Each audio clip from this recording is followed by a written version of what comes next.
Wild Card Weekend Expert Picks presented by FanDuel. We have 6 games spread out over 3 days. Got 2 on Saturday, 3 on Sunday, 1 on Monday, 2 of them on CBS. The 3 AFC games come first, the NFC games to follow. Look at Pete. Pete, I thought you said you had a good week last week. No, I said I had a better week. Somebody told me I had a good week. What the hell is going on? I beat Kyle. You did. It might be the first time all year. But it was still It's week 18. I rested my starters for that one. You played all out. Look at that. Kyle finishing, what, exactly 21 games better than Pete in the regular season. 21 games better. Fully legal. Lose. You've had a great year. Thanks, man. But you know what they say? The What? playoffs are a new season. New season, and here we go to pick them. Chris Hassel, Kyle Long, and Pete Prisco. Let's start with the first game of the weekend. It's on CBS, 4:30 Eastern on Saturday. Hey, if the Texans are in the playoffs, they're going to be in that window on Saturday. Every single time they're in, they play here. Justin Herbert for the Chargers, looking for his first playoff win. By the way, the AFC South is usually in this window. Yeah, Other than when Jacksonville a couple of years ago, it's the only time I think that they weren't in the window. I'm taking the Chargers. I think what we've seen from the Chargers is them feeling the way they're going to play. And we saw last week what Justin Herbert can do when they throw it around. We know they want to run the ball. That's what they want to be. They want to be a physical team and run the ball. But this is him throwing it around. Quentin Johnson was outstanding last week. I think that's big for them. You get McConkey going in the middle of the field. He now has two good weapons. I think their offensive line is good enough to pass protect against those pass rushers. I think the Chargers win the game and go in there and handle business. Yeah, at the beginning of the year, if you were to say that there's going to be a matchup between Justin Herbert and C.J. Stroud in the first round of the playoffs, I would tell you that my faith is in C.J. Stroud to have this pick wrapped up, in my opinion. But the way this season has gone, the different styles of offense I've seen from the Los Angeles Chargers, the success I've seen from Justin Herbert when they do pass him the torch and say, let it rip, big fella. I love the Chargers in this spot. I really do. And I haven't seen enough from the Houston Texans to prove to me that they have turned it around to get ready to go for this spot in the playoffs. Who's this game more important for, C.J. Stroud or Justin Herbert? That's a really good question. Hasn't won a playoff game. I know. I would say C.J. Stroud. I think it's more important for Justin Herbert. I would say C.J. Stroud. Why Stroud? Because we put the crown on C.J. Stroud last year. Okay. Everybody else did. I didn't. I did. I was, victimized by the success that C.J. Stroud had, and now there's all these questions. I thought maybe it was because of Bobby Slowick that they were so good last year. He's still there this year. They're not very good. I thought it was all because of C.J. Stroud. That's just not the case. Justin Herbert, the L.A. Chargers. Justin Herbert has done so much in the time that he's been in the National Football League. C.J. Stroud did it for 1 year. You got to prove it to me in the second year. You can make up for the lack of success this season by having a really good game against Justin Herbert and this Chargers team. See, I disagree. I think it's the other way. I think Justin Herbert, for everything he's done in the NFL, has to win a playoff game. Until you win that, you're going to always have that label over your head. They haven't been healthy or tough enough for the Chargers. They got Jim Harbaugh now. Well, this is a real deal football team. He should go win the game. And they probably will. It's more important for him. I think he has to win this game. That's why we both have the Chargers, dude. Well, again, you argued it's more important for C.J. Stroud. It is. Yeah. This one's on CBS, 4:30 Eastern on Saturday. The other Saturday game is at 8 Eastern. It's the AFC North battle between the Steelers and the Ravens. This is the biggest spread of Wild Card Weekend, 9.5, with Pittsburgh entering as the first team in 25 years to enter the postseason on a 4-game losing skid. They're not playing well. Not good. No, they're not playing well. Who do you got?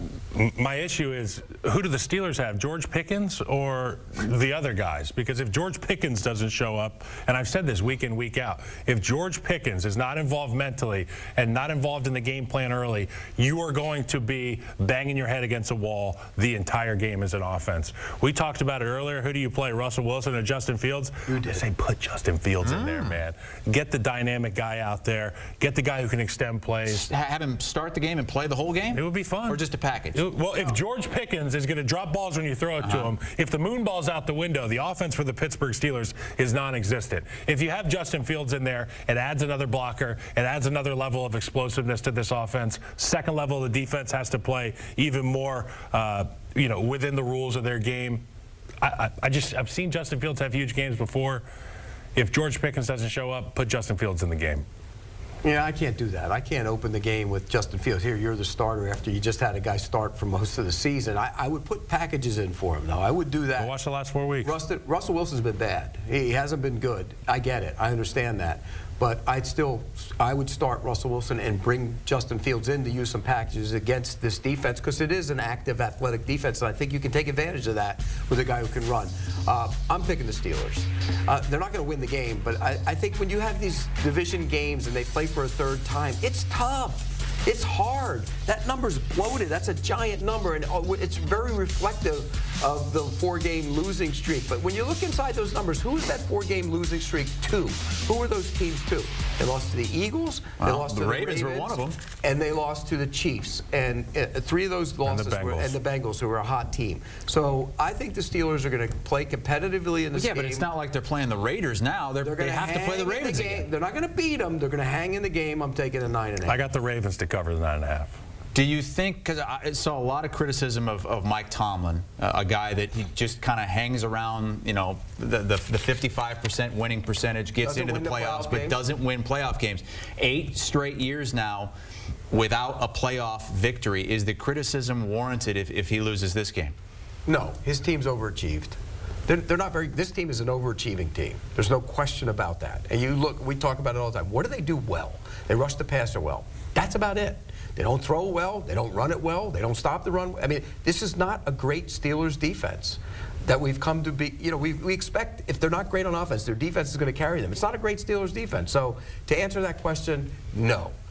If they continue without the quarterback situation being remedied, and they go 9-8 or whatever they do to get in the playoffs, and they don't win in the playoffs, then I think there's going to start being some criticism. If the culture that Mike Tomlin instills in his locker room is so powerful and so unique to Mike Tomlin, it will be reflected in the attitude, demeanor, and performance of George Pickens, who I think is the most talented guy on the Pittsburgh Steelers, not last name Watt. Yeah, but it hasn't been, though. So but it's playoff time. It's playoff time. It's playoff time. But up until this point, is Tomlin to blame for George Pickens being who he is? I think George Pickens is out of his gourd, and it'd be tough to blame that on Mike Tomlin. But right now, this is when it matters. We've worked from April, May, June, July, all the way through now, through Christmas. Here we are in the playoffs against our division rival. We need you, George, to show up. And if I'm Mike Tomlin, if I can't get it done, I'm going to have the leaders in both sides of the ball go talk to George Pickens and get him locked into this game. Antonio Brown, he was there in Pittsburgh. He had all those issues. He had the issues too. So, you know, at some point, the coach ultimately has to be responsible for reining those guys in. Steelers did win the first meeting between these two teams. It was the 9th straight matchup that was decided by 7 points or fewer. But the Ravens blew them out a few weeks ago, and heavy favorites in this one at 9.5. Let's go to the early Sunday game, which is on CBS, with another more than one score spread here. Broncos at Bills. The line is 8.5 here. This is interesting because you've got a team that doesn't give up sacks in the Bills and a team that's all over the quarterback in the Broncos. First playoff game in history with a defense with 60-plus sacks and an offense that's allowed fewer than 15. Yeah, and a lot of that has to do with Josh Allen and his ability to escape the pressure, and that's why it's so tough to play him and so tough to play this offense. Yeah, the offensive line's good. I mean, across the board, they've done a really nice job. Your buddy, the offensive line Aaron coach, Cromer, has done a great job with that group. This is a challenge for them. I think it's going to be a challenge for them in large part how they play. Because, you know, when they're big on, you know, putting 3 or 4 guys on one side and one guy singled up on the other. And 4 by 1. That's where Surtain's going to go. And so what's that going to force Josh Allen to do? He's got to be patient, let those guys sit down, because you play a lot of zone coverage on the other side. He's going to have to sit down, find ways to get the ball to him. I think ultimately he will. And there's also the X factor. This is a rookie quarterback starting in the postseason on the road. His first start in the postseason in Bo Nix is on the road. How does he respond? So far he's been good, but this is a whole different environment, tougher speed of the game will be elevated. I think that's the difference in this game. I think the Broncos hang around in large part because of their defense, but I think in the end, I think it might be a mistake by Bo Nix that turns this game and gives it to the Buffalo Bills. I think Josh Allen and this Buffalo Bills offense are on an absolute mission. I love what you pointed out about that offensive line. It will negate the strength of that Denver Broncos defense, which is the ability to get after the passer. With Zach Allen, with Nick Bonito, the job becomes even tougher on the back end for Pat Surtain and that secondary. secondary because Josh Allen, with time, very dangerous. And his ability to scramble, too, I think that's the X factor. I got the Bills winning this thing and covering. Only one rookie quarterback has won as an underdog of more than 3 points in the wild card round. Mark Sanchez, 2009, the Jets at the Chargers. Yeah. That's 15 years ago now, as Bo Nix and the Broncos try to pull off a big upset against the Buffalo Bills. So the three AFC games are first. Over in the NFC, which that thing will begin Sunday afternoon at 4:30 with Packers and Eagles, every single game here is a rematch. This was a game we saw week 1 in Brazil with the Eagles beating the Packers. Well, and Jordan Love got hurt in that game. And Jordan Love got hurt last game as well. The That's shoulder a scheduled injury. tweet every week. It's early in the week, and we still don't. Hurts still isn't out of concussion protocol. Correct. So both quarterbacks are banged up going into this game. I think, before the season I picked the Packers. I don't love it as much as I did before the season to go to the Super Bowl in large part because Alexander's out at cornerback and their defense is different. And now Watson's out at wide receiver and their offense is different. You have a speed guy taken away from the offense. You have a cornerback who can play man-to-man but brings an attitude to the defense that they need. So I am concerned about this, but I do think that they hang around in this game. It wouldn't surprise me at all to see them go in there and win it. I think they're trying to figure out their offensive identity. They know they want to run the ball with Jacobs, take some of the pressure off of Jordan Love. But when they're at their best, it's when Jordan Love is playing fast and free and throwing it around. So I think this is one of those games where he plays fast and loose and throws it around. They stay in the game. I'll take the Packers. I don't care who's playing quarterback for the Philadelphia Eagles. I don't care if Jalen Hurts isn't out of concussion protocol. I don't care if it's Kenny Pickett. I don't care if it's Tanner McKee. This team is built to win on the road or at home, in the trenches or on the outside. They've got 2 real winners on the outside. They've got the best running back in football. They've got 2 of the biggest man-eaters at tackle, and they've got some real glass eaters in there at guard. I love the Philadelphia Eagles, and add to the fact that you're playing in Philadelphia. That place is a nightmare to go play at. I love the Eagles in this spot. Couldn't love the Eagles. Couldn't love the Eagles more. Glass eaters, and any food eaters? Face eaters. That's the center. He eats faces. How about Saquon Barkley? He needs help. In the first meeting, that first game of the season, 24 carries for 109 yards and 2 touchdowns. He also had a touchdown receiving. What kind of problems is he going to pose the second time around against Green Bay? Well, he's even and better he's rested. now, and the offensive line's even better now. It's going to be a problem for Green Bay. It is. It's going to be where guys, veterans, have to step up on that defensive line. But Edric Cooper, the linebacker's got to fly around to the football. The rookie's been outstanding. I just think if you talk about the quarterback situation, if they didn't have Jalen Hurts, that changes the whole dynamic of how you defend that offense in a big way. And you load the box up. Of course they do. And you don't have the threat of him pulling it and taking it and running with it. There's no better feeling than running it into a loaded box and getting a first down as an offensive lineman. But you'd rather have your quarterback. Yeah, but you know what? Sometimes I'd rather give the ball to Saquon 40 times and get home in 2.5 hours with a win. That's pretty nice. Yeah. The biggest matchup for me will be what the Packers do on offense. How do you play it against that Eagles, defense in that secondary? Because if you go in there and say, I'm going to run the ball, you're going to be in some 3rd and long situations. That's tough to deal with against that defense. So I think they need to go in and dictate the tempo and play loose and play free. Kyle thinks Eagles win even if Jalen Hurts doesn't play. Yep. Pete, you're not buying that, though, are you? Oh, if Jalen Hurts doesn't play, the Packers win the game. You won't need the points. What would you set the line at if it's Jordan Love against, say, Kenny Pickett? Well, right now, what is it? Green Bay -3. It'll be more towards 1.5, 2. Okay, so you still have the Eagles favored, and but the Packers winning that game if Jalen Hurts doesn't play. Again, this is early in the week. This is Tuesday. They're not going to win by 1.5. There you go again. We know how that goes. Green Bay, by the way, 0-5 against 11+ win teams this season. They haven't beaten a really good team. They've lost all close games to those teams. Okay, well. Every one has been a close game. All right, let's move on to the Sunday night game, which is Commanders at Bucks. This is going to be awesome. This is another game that we saw week 1. Now, Jaden Daniels, different quarterback. It was his first appearance as an NFL quarterback in that game, and the Commanders won by 17. How about this time? Go ahead. I'm going to be picking the Commanders. So Jaden Daniels has such a unique skill set. He can obviously throw the football tremendously. It's like when we talk about Lamar Jackson. He can beat you any number of ways, with his legs, with his arms, or with his arm. And I think that this week, Cliff Kingsbury's like, hey, dude, you've done a fantastic job this entire season. You've played efficiently. You've been smart with the football. We've told you to take care of your body. I want you to throw all that stuff out the window. No matter what happens out there, you go be a freak. You let your freak flag fly. Go win us a football game. Put the team on your back like you did in college, like you had this whole season. But we're going to green light you to make some plays with your legs. I love the Washington Commanders in this game. I don't know why. It's a hunch. I've talked about the Buccaneers all year, and they've earned it. And Baker Mayfield is as fun as anybody to watch. But Jaden Daniels, there is something special about this guy, and it feels like a team of destiny. You're picking them to win the game? I am picking the Commanders to win the football game. Money line pick. Yeah, money line. Money line pick. I like it. I'm on the other side. I think the Bucs offense is dynamic, and I think they're going to score a lot of points. Baker Mayfield's had an unreal season. Look, as great as Jaden Daniels has been, Baker Mayfield's been better. And I think that will show up. I think they're going to run the ball with Bucky Irvin. And on the other side, the injuries concern me in the secondary. This game's going to probably get a little high scoring. In fact, it is the only total in the 50s. I almost made this my best bet going over the number because I do think they're both going to score a lot of points. But in the end, I think Baker Mayfield plays better. You can't resist a high total. If that total gets up over 50, Pete's going to go. The high total killed me in the Minnesota-Detroit game. My wife was pissed when she woke up.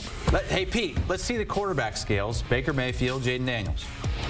Right now, this season?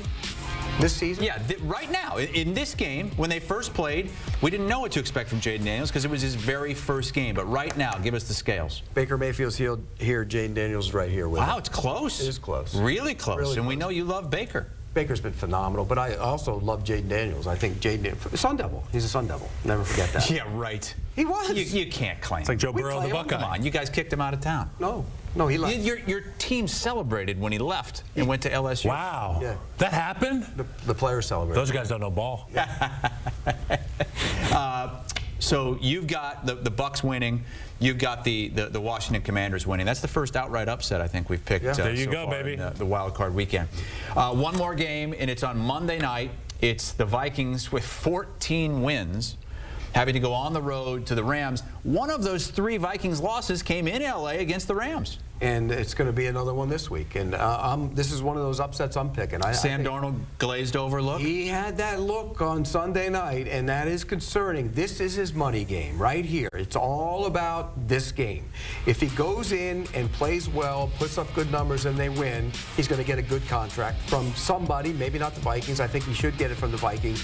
He's going to get a good contract. If he goes in, glazed look, which we've seen in a Vikings quarterback before in the past, in the postseason, if he has the glazed look on his face and plays poorly and throws for 150 and 2 picks and no touchdowns, then I think it's going to cost him a lot of money. So it's an important game for Sam Darnold.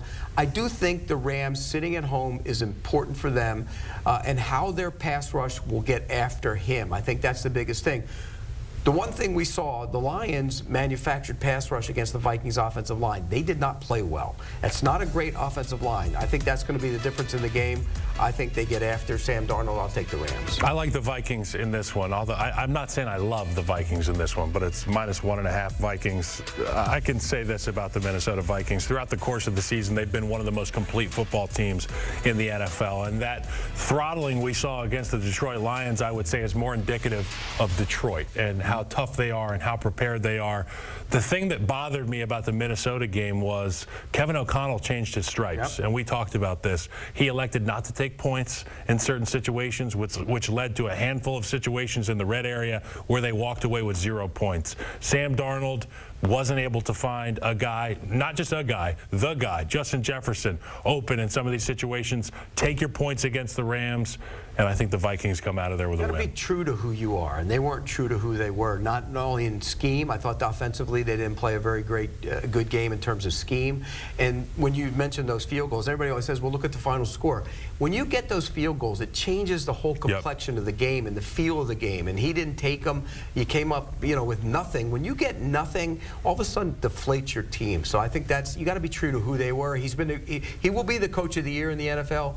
but this is a game he let get away from him. People who want to see some good football, take a look at that Rams running back in the pass protection department. We talked about it on Pushing the Pile. Kyron Williams is going to be going against some exotic fronts there against the Minnesota Vikings. He's going to have to diagnose it pre-snap, and then he's going to have to make the decision to go light somebody up, protecting his guy Matt Stafford. And they know in L.A., without Matt Stafford, they don't have a chance. One thing that does concern me about the Rams, by the way, not just in this game, but moving forward if they do win, they don't run very well.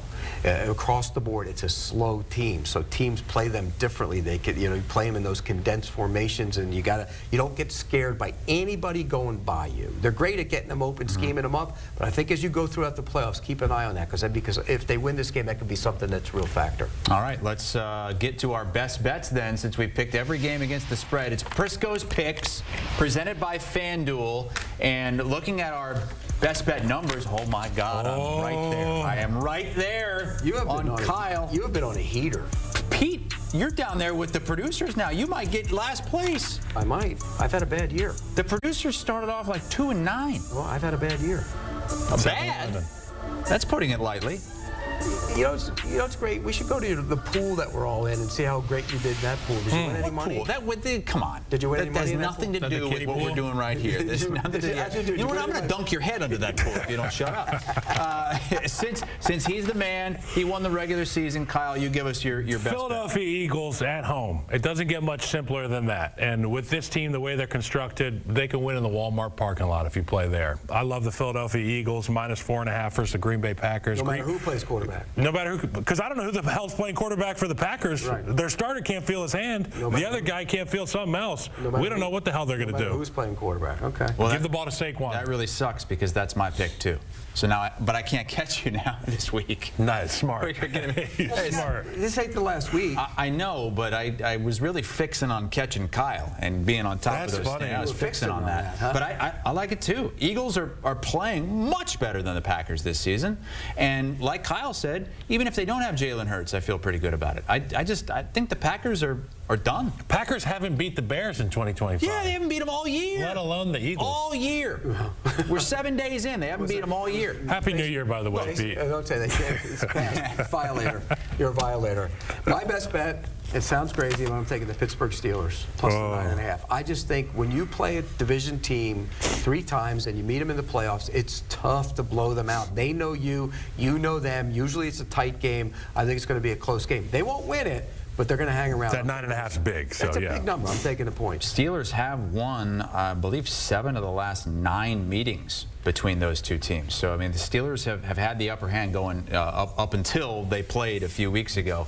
And that game was close for a while, too, by the way. That Ravens game, remember? For a while, yeah. The difference between these two teams is the locker room. I watched Derrick Henry speak post-game in that locker room, and I had chills. I was ready to run through a wall, and the rest of those guys were. I don't hear many of those motivational, inspiring speeches coming from George Pickens has to bring the team together. That's what I'm saying. Mike Tomlin has to bring the team together. That's what you get paid to do. And he will. I'm just saying, culture matters. They'll play well. One more pick. It's from the producers. The producers. They like the Chargers -2.5 against the Texans. Everybody's chalky but me. You guys picked, what did you pick in that game? Chargers, Texans? Chargers. I went You Chargers. guys both have the Chargers. Look how chalky. You're chalky. I'm He's charged. chalky, I'm charged chalky, up. Chalky Well, McChalky. Oh, son. It's not really chalk if you're picking against the spread. It's 4.5. We're not picking money lines here. You're chalky. Very chalky. All right, when we come back on HQ, Kyle Long is going to take us through Speaking of his chalky. whole bracket. Look at this guy, big smile on his face when he was a member of the Chiefs. Does he have them three-peating? He was about 100 pounds heavier back then. That was a large